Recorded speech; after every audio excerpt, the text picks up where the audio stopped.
বিচ্ছু বশীকরণ কুফুরি। জীবনে বহু নকশা, বহু তন্ত্র, বহু মন্ত্র, বহু টুটকা আপনাদেরকে শিখিয়েছি। আজকে যে বিষয়টা নিয়ে কথা বলছি এটাকে বলা হয় বিচ্ছু বশীকরণ ও কুফুরি।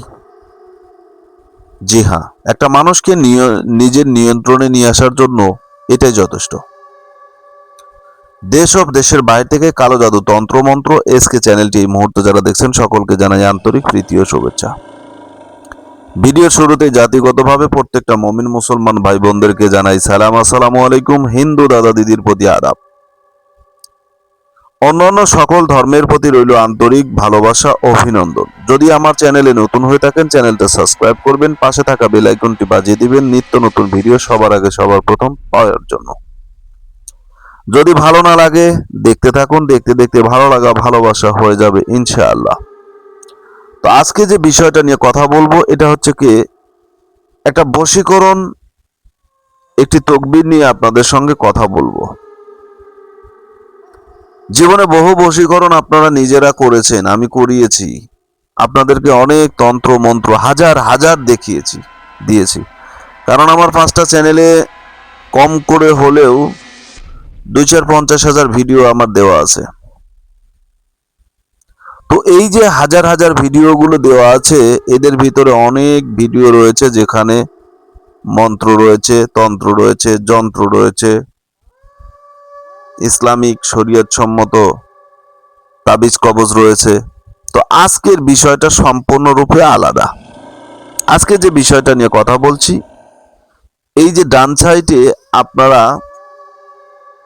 যে শব্দটা দেখছেন, যে আরবি অক্ষরটা দেখছেন, এটা এমন একটা শব্দ এখানে লেখা আছে যে এটা উচ্চারণ করাও মানে ঠিক না। তো যাই হোক, এটা আপনাদের উচ্চারণ করতে হবে না, এটা আপনাদের পড়তেও হবে না, শুধু এইভাবে অঙ্কন করে নেবেন, লিখবেন। শুধু এইভাবে 2টা তাবিজ আপনারা লিখবেন। এরপরে কি করবেন, কোথায় রাখবেন, কিভাবে রাখবেন, কখন লিখবেন, বিস্তারিত আপনাদেরকে আমি সুন্দরভাবে বোঝাবো। ভিডিওটা মনোযোগ দিয়ে দেখতে হবে। প্রতিটা সেকেন্ড, প্রতিটা মুহূর্ত আপনার জন্য গুরুত্বপূর্ণ। তাই ভিডিওটা স্কিপ না করে, না টেনে না কেটে পরিপূর্ণ দেখার চেষ্টা করবেন, তাহলেই পরিপূর্ণতা বুঝতে পারবেন। বিশেষ করে যারা আমাকে ফোন করেন, গুরুজি আমার এই কাজটা করে দিতে হবে।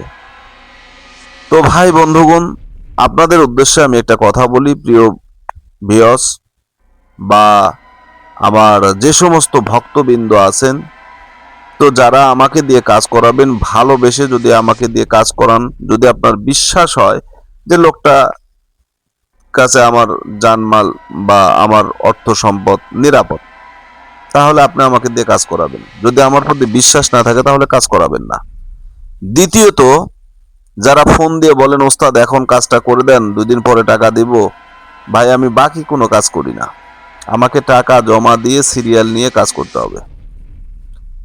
কারণ আমি কখনো কারো বাড়িতে দিন মজুরি দিতে যাই না, যে আমার দিন মজুরি দিছি, সারাদিন আমাকে কর্ম করতে হবে, সন্ধ্যা হলে আমাকে আপনার বাড়ির থেকে টাকা নিয়ে আসতে হবে। জি না, আমি নিজের টাকা খরচ করে কর্ম শিখেছি। এই কাজ শেখার জন্য মাথার ঘাম পায়ে ফেলে দিনের পর দিন, বছরের পর বছর জঙ্গল ঝোপঝাড়, জঙ্গল, শ্মশান, কবরস্থান, কত নির্জন জায়গায় নিজের জীবনকে বাজি রেখে কাজ শিখেছি। তো আমি কাজ শিখেছি, অর্থ ব্যয় করেছি, লক্ষ লক্ষ টাকা নষ্ট করেছি। আমি টাকা দিয়ে কাজ করি। আমাকে দিয়ে কাজ করালে টাকা জমা দিয়ে আপনাকে কাজ করতে হবে। যদি ভালো লাগে করবেন, ভালো লাগে না আপনি নিজে নিজে করেন। আমার কোনো আফসোস নেই, দুঃখ নেই। আমি তো শিখাচ্ছি, শিখেন, করেন। ঠিক আছে? তো যাই হোক, আপনারা যারা ফোন করেন রাতে 12টা, 1টা, 2টা, 3টার সময় যারা ফোন করেন, 4টার সময় যারা ফোন করেন, তাদের উদ্দেশ্যে বলি, ভাই আমি একজন মানুষ, আমারও শরীর, আমারও মন, সবকিছু তো আপনাদের মতন। তো আমারও তো ভালো মন্দ আছে, তো একটু দেখে শুনে ফোন করবেন। এখন আসুন যে বিষয়টা নিয়ে কথা বলতেছিলাম, এই যে বশীকরণ, বিচ্ছু বশীকরণ ও কুফুরি, এই বশীকরণটা আপনারা কিভাবে প্রয়োগ করবেন, কিভাবে কাজ করলে এই বশীকরণ ক্রিয়াটি আপনার সম্পন্ন হবে। আমি 3টা নিয়ম আপনাদেরকে বলে দিচ্ছি। প্রথম যে নিয়মটা, এই নকশাটি ভোজপত্রের উপরে অঙ্কন করতে হবে। যে কোনো ভোজপত্রের উপরে আপনাকে অঙ্কন করতে হবে। ভোজপত্রটা কি? এটা কাঠের একটা অংশ, গাছ থেকে তৈরি, মূলত গাছের বাকল। ঠিক আছে? এখন আমরা তো কাগজ দেখতেছি আধুনিক যুগে, কিন্তু এমন একটা সময় ছিল যে সময় কাগজ ছিল না। মানুষ কলার পাতায়, ফ্যানের পাতায়, কচুর পাতায় লিখছে। ঠিক আছে? বড় বড় পাতার উপরে লিখছে। তো তখনকার যুগে ওই ভোজপত্র ছিল, মোটা মোটা কাগজ, যাই হোক গাছের বাকল থেকে তৈরি। তো একটা ভোজপত্র নেবেন, ভোজপত্রের উপরে মিষ্টি জাতীয় কোনো ফলের রস দিয়ে আপনি 2টা তাবিজ লিখবেন। একটা তাবিজ বড়ই গাছের ডালে ঝুলিয়ে দিবেন, একটা তাবিজ আম গাছের ডালে ঝুলিয়ে দিবেন। তাবিজের নিচে অবশ্যই যে ব্যক্তিকে আপনি বশ করবেন তার নাম, বিনতে তার মায়ের নাম, যদি পুরুষ হয় তার নাম, ইবনে তার পিতার নাম লিখবেন। এরপরে আলা হুব্বে মোহাব্বত লিখে আপনার নাম, আপনি ছেলে হলে আপনার বাবার নাম, মেয়ে হলে মায়ের নাম। এরপরে যেটা লিখবেন, হে হরফের সকল মুআক্কেলগণ, অতি সত্বর উমুকের ছেলে উমুকের সাথে আমার মহাব্বত তৈরি করে দাও, বা উমুকের মেয়ে উমুকের সাথে আমার ভালোবাসা মহাব্বত তৈরি করে দাও। ঠিক আছে? এভাবে বলবেন, লিখবেন। লেখার পরে তাবিজটাকে ঝুলিয়ে দিবেন। 2 নাম্বার নিয়ম, এই তাবিজটা 3টা লিখবেন।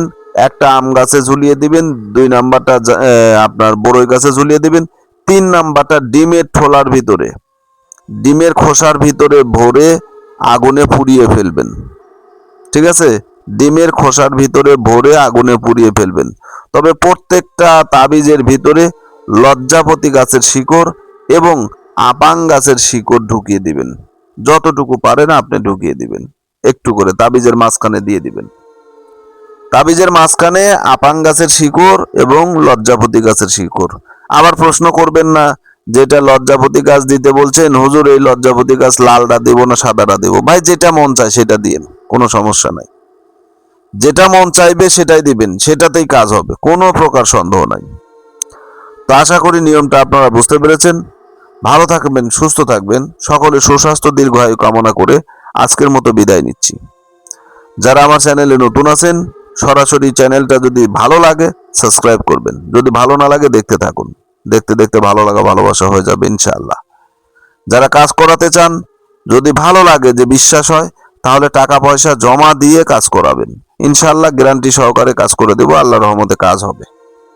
তো আজকের মতো আমি তান্ত্রিক গুরু এস এম সুলতান মাহমুদ এখানেই বিদায় নিলাম। আল্লাহ হাফেজ।